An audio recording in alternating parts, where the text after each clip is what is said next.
TVU, con el auspicio de la Facultad de Ciencias Jurídicas y Sociales y sus programas de magíster, presentan Ruta Constituyente. ¿Qué tal? ¿Cómo están ustedes? Sean muy bienvenidos a un nuevo episodio de Ruta Constituyente, el programa que realizamos en conjunto entre TVU y la Facultad de Ciencias Jurídicas y Sociales de la Universidad de Concepción. Queremos hablar de Constitución, de los grandes temas que movilizan a la ciudadanía, y en esta ocasión el tópico central es el sistema político. Tenemos muchas preguntas sobre un tema así de amplio. Vamos a ver si en 30 minutos somos capaces de resolverlas. Saludamos a Fabián Pepe, director del Departamento de Derecho Público y director del Magíster en Derecho Público de la Universidad de Concepción. Fabián, ¿cómo estás? Un gusto, Javier. Un saludo a todos y todas y muy contento de estar en este programa. Saludamos también a Erwin Eschmann, profesor del Departamento de Derecho Público de la Universidad de Concepción. Erwin, muchas gracias por aceptar nuestra invitación. Muchas gracias, Javier, por esta invitación a tan interesante debate y un saludo a todos los televidentes del programa. Erwin, quedémonos contigo y partamos desde lo general a lo particular, si es que es posible. ¿Cuáles sientes tú que son los nudos críticos, los más críticos de nuestro sistema político, teniendo en consideración lo que es la estela del movimiento social, todo lo que ha develado también el abordaje de la pandemia? ¿Cuáles son los puntos que tú marcarías? A ver, a modo de contexto, precisamente el estallido social y todo lo que vino después en nuestra sociedad, tanto en la base social como en el diálogo y el debate político, nos invitó a repensar el pacto social, a repensar las instituciones, a repensar la relación entre las mismas instituciones políticas y también sus relaciones con los ciudadanos. En ese contexto, el régimen político juega un rol fundamental desde el punto de vista de cómo se ejerce el poder. Y es precisamente una de las causas, a mi juicio, que generó parte de este descontento, de este malestar, de lo que está haciendo crisis en nuestra institucionalidad respecto de cómo hacemos para que las instituciones se modernicen y adopten de alguna manera los estándares y los requerimientos de la población para un Estado del siglo XXI. Nosotros tenemos hoy día, a mi juicio, un Estado organizado, básicamente con lógicas del siglo XIX-XX, pero que no responden a la realidad actual. Entonces, de esa perspectiva, claramente el sistema presidencialista o presidencialismo reforzado que tenemos, que tiene que ver con los equilibrios de poder entre ejecutivo y legislativo, tiene que revisarse. Hoy día tenemos un hiperpresidencialismo o una monarquía presidencial, como le llaman algunos desde el punto de vista de exacerbar las atribuciones del Ejecutivo. Debe ser revisada en un sentido de equilibrar de alguna manera su relación de poder con el Congreso Nacional, como una expresión también de la voluntad soberana. Y ahí podemos analizar, obviamente, cada uno de los elementos que configuran este presidencialismo, como la iniciativa exclusiva del presidente de la República en determinadas materias de ley, como el tema de la incidencia del Congreso Nacional, la tramitación de la ley de presupuesto, como obviamente las potestades que tienen nombramiento de algunas autoridades públicas importantes dentro de algunos órganos del Estado. Entonces, tenemos que, en definitiva, repensar y reanalizar, obviamente, cómo se da esta relación entre los órganos políticos más importantes en aras, obviamente, de establecer una mayor horizontalidad y, obviamente, una mayor cooperación entre los distintos órganos más importantes de nuestra República. Erwin, tú lo planteas, ¿no? Y es imposible no recordar el estallido social, que también, digámoslo, está en pausa, no es que haya tenido un punto final, ¿no? Son puntos suspensivos, no sabemos cómo vamos a continuar. ¿Dirías tú que también la movilización, en el fondo, da cuenta de un sistema que no es capaz de procesar las crisis como tal? Porque uno observa lo que sucede en algunos países que también han vivido movilizaciones importantes, pero el sistema tiene ciertas válvulas de escape, ¿no? Y aquí uno no las observa. ¿Cómo también ves ese tema? Bueno, sin duda, sí. Una de los elementos que ha anudado, una de las realidades que ha anudado nuestra crisis institucional que comenzamos en octubre y que estamos viviendo actualmente también desde el punto de vista de la necesidad de reformar nuestras instituciones políticas, precisamente que no están las salidas institucionales muchas veces para canalizar cierto malestar o para canalizar cierta crisis política. Por ejemplo, si tuviésemos un sistema hoy día parlamentario, ¿cómo se resuelve esto? Se resuelve en las urnas, convocando elecciones y rebarajando el naipe desde el punto de vista de la representación política, cuestión que no pasa en un régimen presidencial como el que tenemos. O también hay que pensar esa necesidad de poder establecer los mecanismos institucionales para canalizar estas crisis en establecer mayores mecanismos de participación de la ciudadanía. Porque si hoy día uno ve cuáles son las instancias formales que tienen los ciudadanos para participar en la toma de decisiones, son muy escasos. Por lo tanto, quizás iniciativas como propias de la democracia semidirecta, una iniciativa popular de ley, como revocatoria, etcétera, son temas que tienen que ponerse sobre la mesa en aras de canalizar toda esta necesidad de mayor injerencia y participación que tiene la ciudadanía hoy día en la toma de decisiones del Estado. Fabián, ¿cómo lo observas tú? Son varios los puntos que marca Erwin.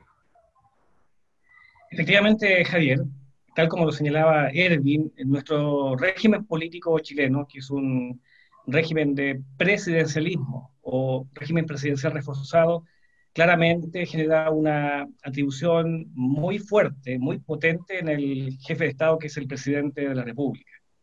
Yo solamente quiero plantear como un punto adicional que nuestro sistema chileno presidencial es un modelo tomado del sistema norteamericano. En Estados Unidos también hay un régimen presidencial, pero quiero hacer una salvedad. El régimen presidencial de Estados Unidos, en primer lugar, tiene menos atribuciones desde el punto de vista de forzar ciertos actos que el régimen chileno, pero además el régimen presidencial de Estados Unidos se basa en una forma de Estado jurídica federal. ¿Eh? Es un Estado federal, donde hay Estados federados que tienen su propia constitución, su propia autonomía. De tal manera que ese poder que tiene el presidente de Estados Unidos es un poder que está atenuado precisamente por el sistema federal. Entonces, ¿qué ocurre con nosotros? Nosotros tenemos un sistema también en que hay un presidente de la República, pero que además tiene atribuciones mayores a las que tiene el presidente de Estados Unidos, pero en una forma de Estado unitaria. De tal manera que entonces es la suma de todos los poderes en una cabeza ejecutiva, como es el presidente, lo que claramente establece un férreo poder por parte del órgano ejecutivo. Entonces yo creo que es un tema que hay que revisar, porque además, ya uniéndolo al estallido social, ¿no? No hay claridad sobre las responsabilidades, ¿no? Aquí, obviamente, en nuestro sistema, quien aparece como el responsable frente a la ciudadanía, porque fue votado popularmente, es el presidente de la República. Pero al mismo tiempo, también uno exige responsabilidades parlamentarias, y claramente estos órganos están en un estado de independencia uno del otro, no hay un equilibrio y por tanto hay una rigidez institucional que, como decía Erwin, no tiene una válvula de escape. Frente a esto no se produce el fenómeno que o se mantiene el Parlamento o se mantiene el jefe de gobierno, sino que esta rigidez puede llevar a tensiones, a conflictos institucionales que no tienen una salida y que nosotros conocemos en nuestra historia chilena, por ejemplo, con la guerra civil, ¿no es cierto?, en 1891, en que obviamente no hubo una válvula de escape entre el órgano legislativo y el órgano ejecutivo. Fabián, dirías también que este cúmulo de atribuciones hace imposible separar cuando las crisis son del presidente o la presidenta o de la presidencia como institución, porque hoy al parecer está todo absolutamente desenvuelto, o sea, envuelto en un mismo paquete, lo que hemos visto en 2019, 2020, uno no sabe cuánto tiene que ver con Sebastián Piñera o con la institución presidencial, que también va haciendo agua, ¿no? También, o no va entregando las respuestas que se esperan. ¿Cómo también se tiene que separar eso de la figura del presidente y la institución presidencial? Precisamente, yo por eso visualizo, tal vez, a mi juicio, una falta de claridad en estas responsabilidades, porque si por una parte nosotros decimos que responde el gobierno, no hay un mecanismo para decirle a este gobierno, ¿cierto?, que termine su mandato. Y por el contrario, si efectivamente parte de esta responsabilidad radica en el órgano legislativo, a su vez, el presidente no tiene ninguna facultad para lograr que este parlamento, este órgano legislativo pueda ser renovado. Y ahí un poco entrando a lo que planteaba Erwin hace un momento, por ejemplo, en Europa el 80%, en Europa el 80% de los estados tienen regímenes parlamentarios, el 80%. Es una minoría el que tiene un sistema distinto. ¿Y ahí qué ocurre? Que si se establece por la ciudadanía que la responsabilidad de la conducción se debe al órgano legislativo, en este caso el jefe de Estado tiene las atribuciones para, por ejemplo, disolver un sistema parlamentario, disolver el Parlamento y por lo tanto convocarse a elecciones anticipadas, de tal manera que en ese caso se renueve ese órgano que se supone tiene la responsabilidad. Pero por el contrario, si se estima que la responsabilidad no es del órgano legislativo en esa conducción, sino que es del gobierno, en este caso del órgano ejecutivo, del gobierno, en tal caso también el órgano legislativo tiene herramientas como el voto de censura o la moción de confianza, que son instrumentos que utilizan estos regímenes. ¿Para qué? Para obtener del gobierno su renuncia, tanto del jefe de gobierno como de su gabinete. Por lo tanto, y ahí viene la respuesta concreta, ¿ah? Frente a estas crisis, donde yo puedo identificar al responsable, ese responsable tiene que salir del escenario, por decirlo de alguna manera, y será reemplazado por aquel que pueda cumplir las funciones. Uh-huh. Erwin, bueno, con seguridad que se va a querer replicar algunos de los puntos que menciona Fabián, ¿no? Pero el tema de la sola idea de visualizar una eventual renuncia del presidente en ejercicio en nuestro país es un tabú tremendo, ¿no? Ahora, bueno, Chile en los últimos años también ha venido rompiendo tabús, pero más allá de ese hecho en particular, ¿tú serías proclive a que nuestro país empiece a adscribir estos mecanismos para poder encauzar las crisis? Esta no va a ser la última crisis, sino que tenemos que fortalecer el sistema. Bueno, claramente, tomando uno de los aspectos que mencionó Fabián, si lo hablamos netamente desde el punto de vista de la concentración del poder político, nosotros estamos en el peor de los mundos. O sea, tenemos un Estado unitario desde el punto de vista de la forma jurídica del Estado y por otro lado tenemos un régimen presidencial reforzado, un presidencialismo. Entonces, más concentrado el poder político no puede estar, independiente obviamente de quien gobierne. Eso ya no resiste más nuestro país. O sea, es necesario trabajar tanto en la línea de cambiar la forma jurídica del Estado, por ejemplo, avanzar hacia un Estado regional que descentralice el poder político en los territorios, por lo tanto, poder desarrollar mayor equidad territorial desde los liderazgos locales y con mayor injerencia ciudadana en las decisiones de las propias regiones y las comunas, así como también hay que mirar el régimen político desde el punto de vista de quizás no avanzar un sistema parlamentario, porque tenemos una cierta experiencia histórica no muy buena a principios del siglo XX, pero sí avanzar quizá un régimen semipresidencial, y de hecho, si uno analiza la historia, hace 4 o 5 años hubo una propuesta que fue desde la UDI hasta el Partido Socialista, pasando por RN, la ADC, el PPD, donde propusieron avanzar hacia un régimen semipresidencial, parecido al estilo francés, o al régimen francés, donde el presidente de la República gobierne con un primer ministro, un jefe de Estado y un jefe de gobierno, porque resulta que hoy día se da la siguiente paradoja. Como nunca, después de vuelta a la democracia, nosotros tenemos una anomalía en nuestro sistema que está provocando también la crisis política que tenemos. Que después del cambio del sistema electoral binominal por uno proporcional, hoy día tenemos un presidencialismo de minoría. Y lo vemos todos los días en el Congreso. ¿Qué generó la reforma al sistema electoral? Si bien en el Congreso generó mayor representatividad, mayores fuerzas políticas, que eso es positivo en una democracia, lo que generó fue que se atomizaron las fuerzas y por lo tanto existió la realidad que nos lleva a la imposibilidad de construir acuerdos políticos. Por lo tanto, no tenemos grandes coaliciones que puedan dar una mayoría, por ejemplo, para aprobar una ley simple o común.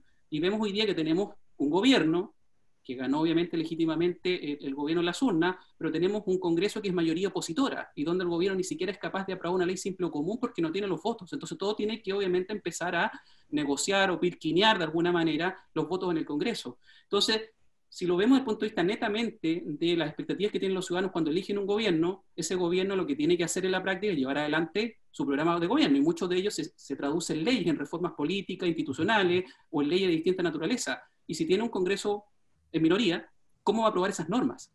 Entonces, la forma, de alguna manera, de abordar eso es precisamente cambiando nuestro régimen político, que sea un sistema semipresidencial, donde el gobierno pueda construir mayoría en el Congreso a partir de un primer ministro que salga de una negociación parlamentaria y que le dé una mayoría por lo menos para aprobar las leyes simples y comunes.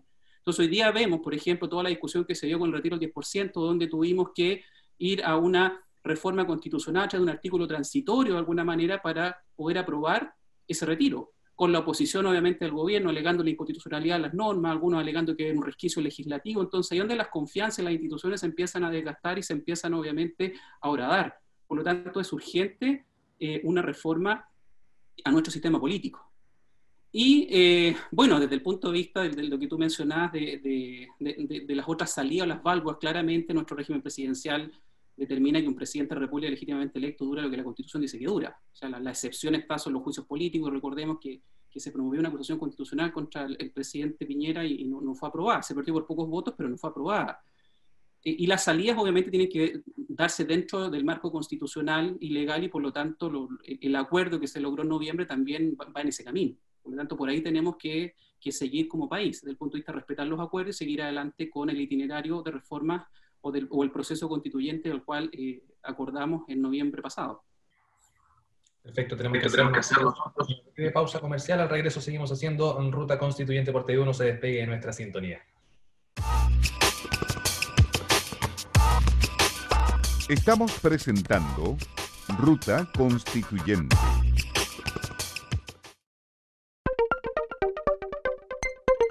Gracias a las redes sociales, nos enteramos rápidamente de lo que ocurre en el mundo. Pero ¿cómo informamos de manera veraz y oportuna de lo que ocurre en la región del Biobío?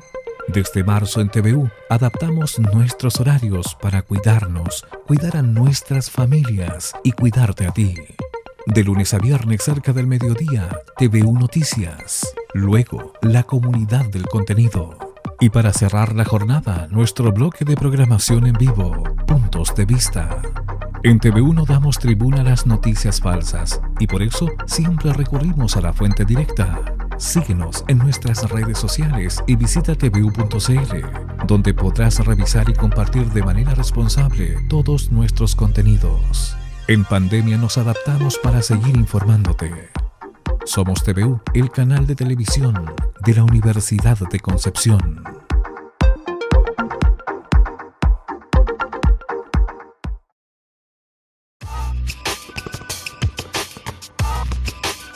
Estamos presentando Ruta Constituyente.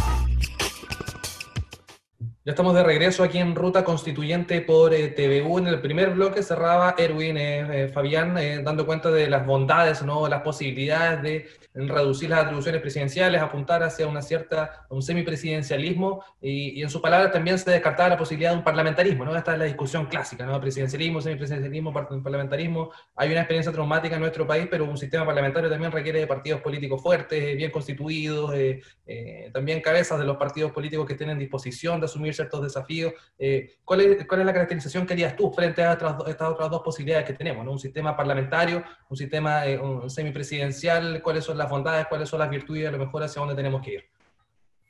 Sí, bien, creo que aquí hay que introducir un matiz y con el fin también de generar la reflexión y la crítica, y para nuestros auditoras, es bueno también que comprendamos la diferencia entre lo que es un régimen parlamentario de un régimen semipresidencial, de la que siempre se habla, pero que no se explica suficientemente.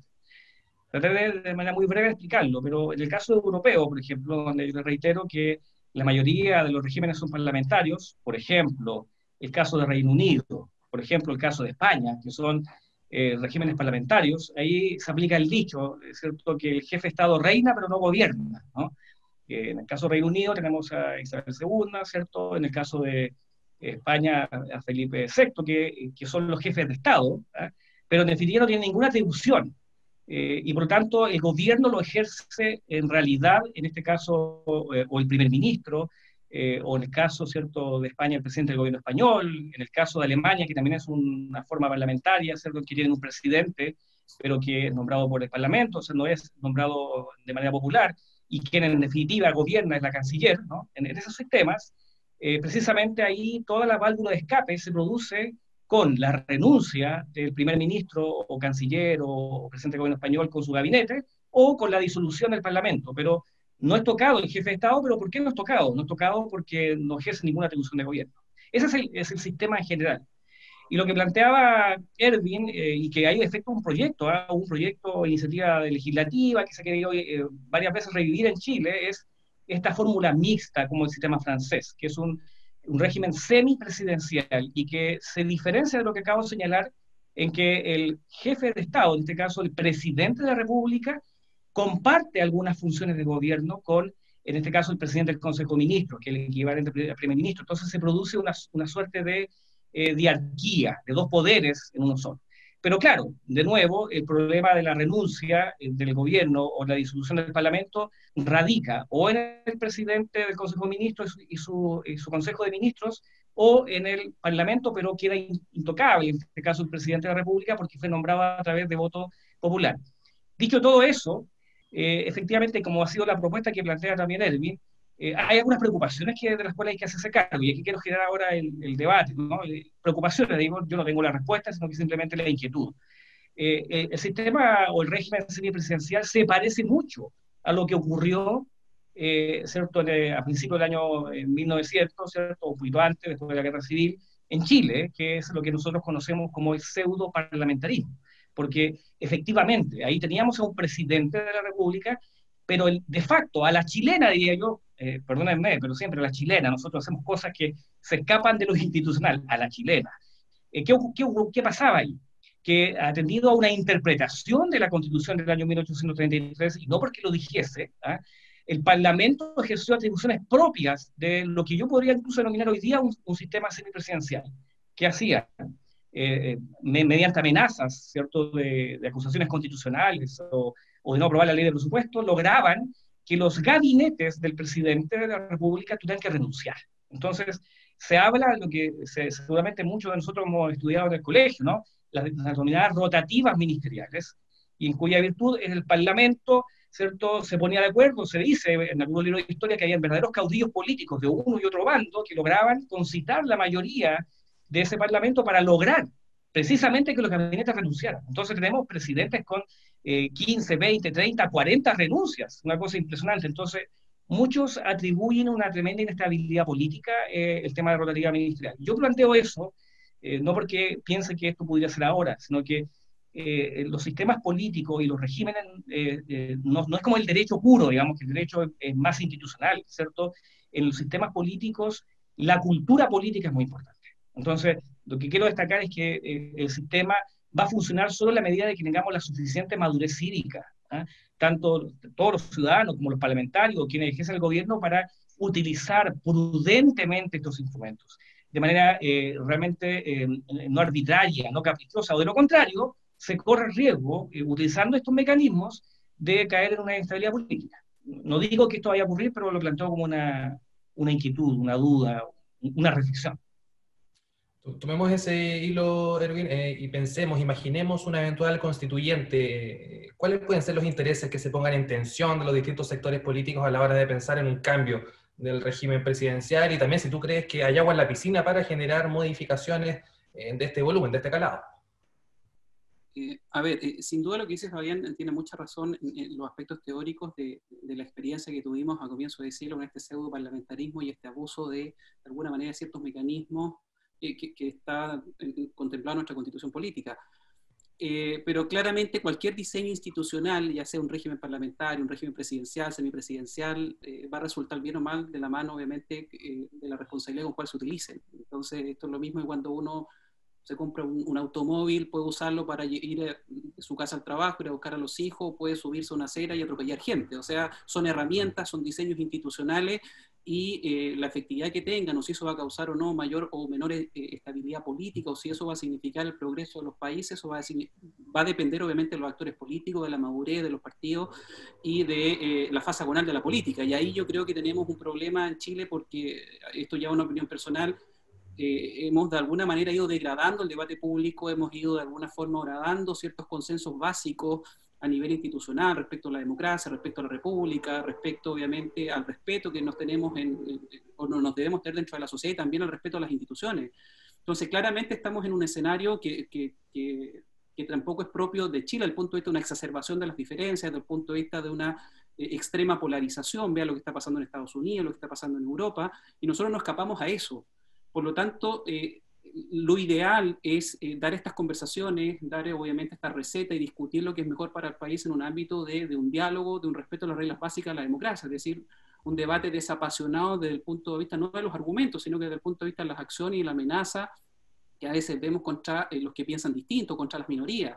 Entonces yo creo que claramente este tema va a tener que ponerse sobre la mesa, porque tiene que ver precisamente con lo que hace crisis, es decir, con la distribución del poder, con la relación de las instituciones, con los equilibrios de poder entre el Congreso y el Ejecutivo. Yo creo que hay un consenso desde el punto de vista político que el presidencialismo tal como lo conocemos, lo hemos configurado en Chile, ya no da para más. O sea, tanto poder concentrado en un liderazgo, en una sola persona, es nocivo para el mundo del siglo XXI. Por lo tanto, hay que distribuir atribuciones, ya sea en el Parlamento, también a nivel de gobiernos territoriales, o en este caso gobiernos locales, pero lo que resulte de ahí va a depender mucho del clima con que llevemos adelante eventualmente un proceso constituyente, si es que gana la prueba, obviamente, esa convención constitucional mixta o no.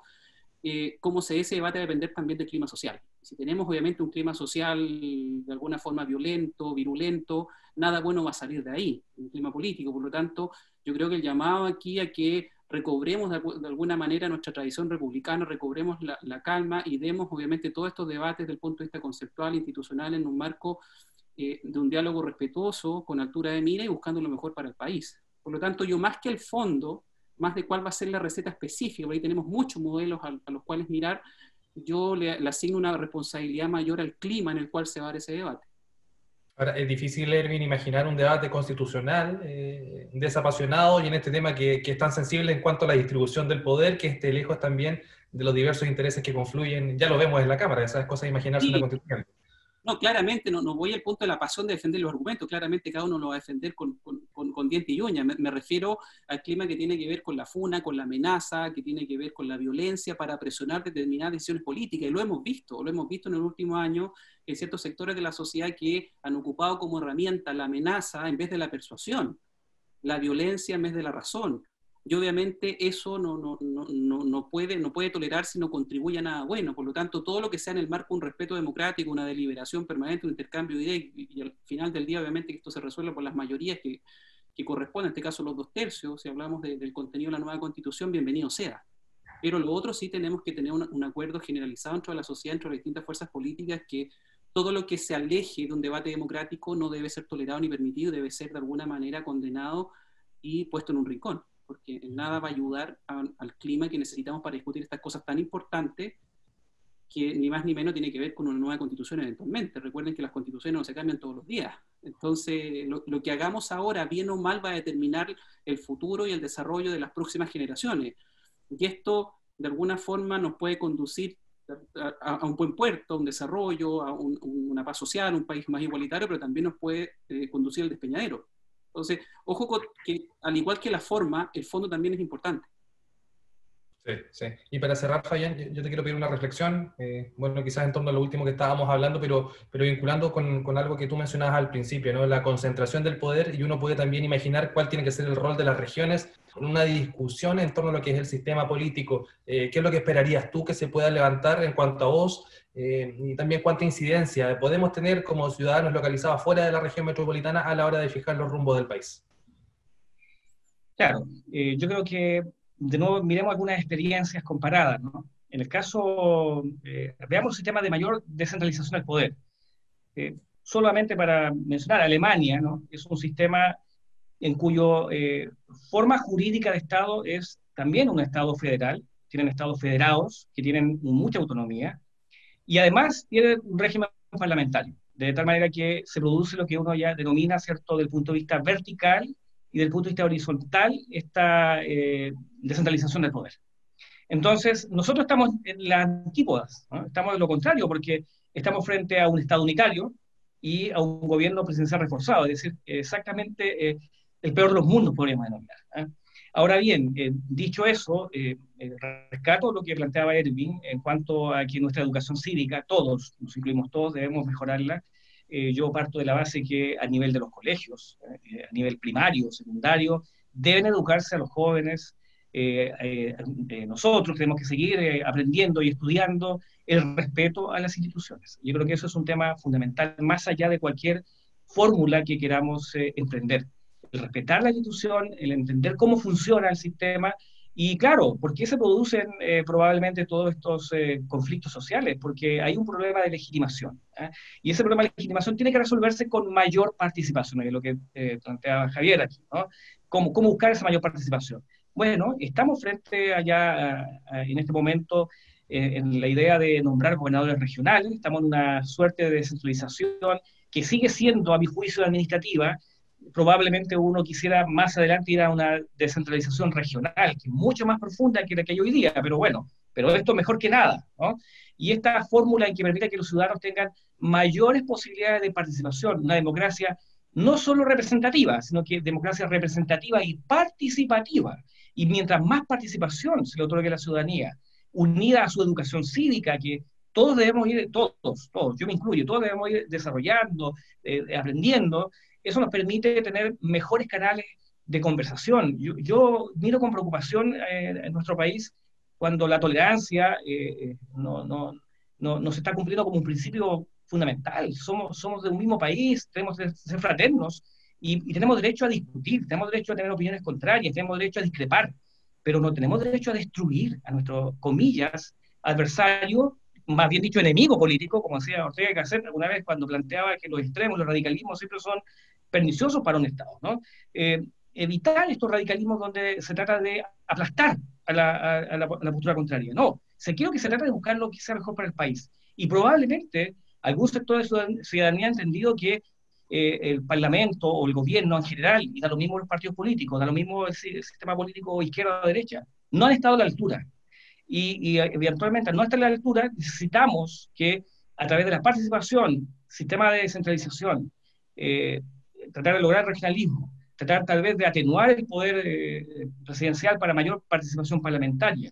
Y eso, reitero, unido a una profunda educación cívica que jóvenes, adultos, ancianos, todas podamos de alguna manera, ¿cierto?, poder entender cómo funcionan las instituciones y respetarlas, va a ser la única vía que nos permita seguir desarrollando nuestro país.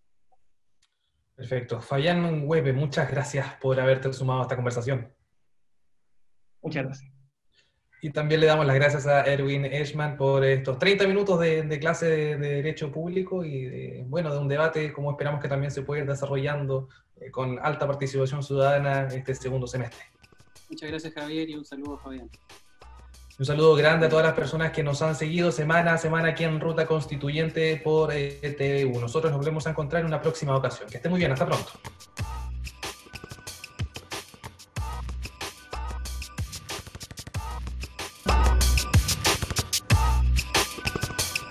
TVU, con el auspicio de la Facultad de Ciencias Jurídicas y Sociales y sus programas de magíster, presentaron Ruta Constituyente.